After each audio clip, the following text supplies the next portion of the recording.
Thomas the tank engine was grumbling to the other engines. "I spend my time pulling coaches about ready for you to take out on journeys." The other engines laughed. "Why can't I pull passenger trains too?"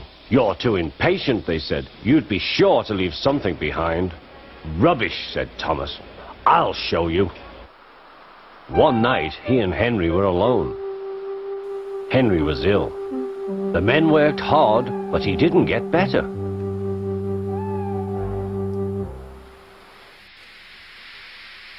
He felt just as bad next morning. Henry usually pulled the first train, and Thomas had to get his coaches ready. "If Henry is ill," he thought, "perhaps I shall pull his train." Thomas ran to find the coaches.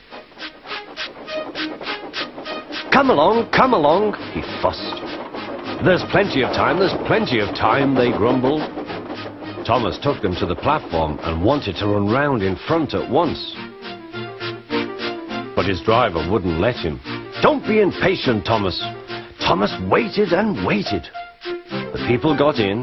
The guard and station master walked up and down. The porter banged the doors, and still Henry didn't come. Thomas got more and more excited. The fat controller came to see what was the matter, and the guard and the station master told him about Henry.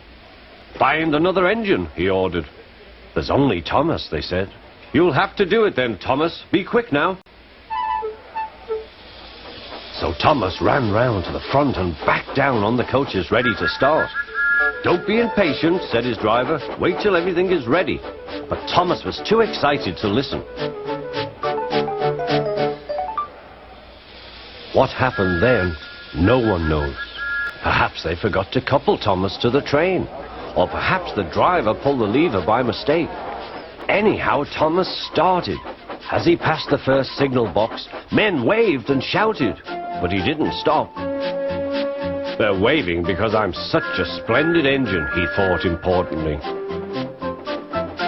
"Henry says it's hard to pull trains, but I think it's easy. Hurry, hurry, hurry," he puffed, pretending to be like Gordon. "People have never seen me pulling a train before. It's nice of them to wave," and he whistled. "Peep, peep, thank you."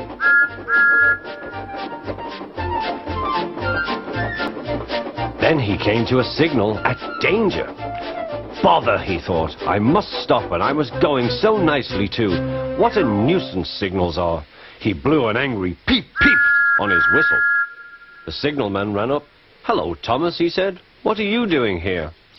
"I'm pulling a train," said Thomas. "Can't you see?" "Where are your coaches then?" Thomas looked back. "Why, bless me," he said, "if we haven't left them behind." "Yes," said the signalman. "You'd better go back quickly and fetch them." Poor Thomas was so sad he nearly cried. "Cheer up," said his driver. "Let's go back quickly and try again."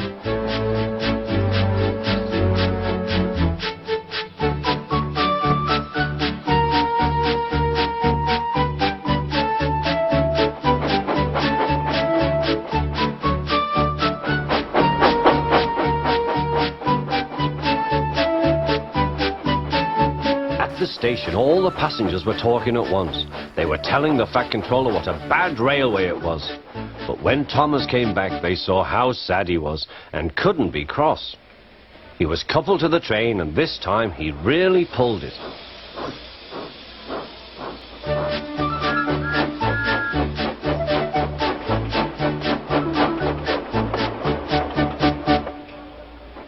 But for a long time afterwards, the other engines laughed at Thomas and said, "Look, there's Thomas, who wanted to pull a train but forgot about the coaches."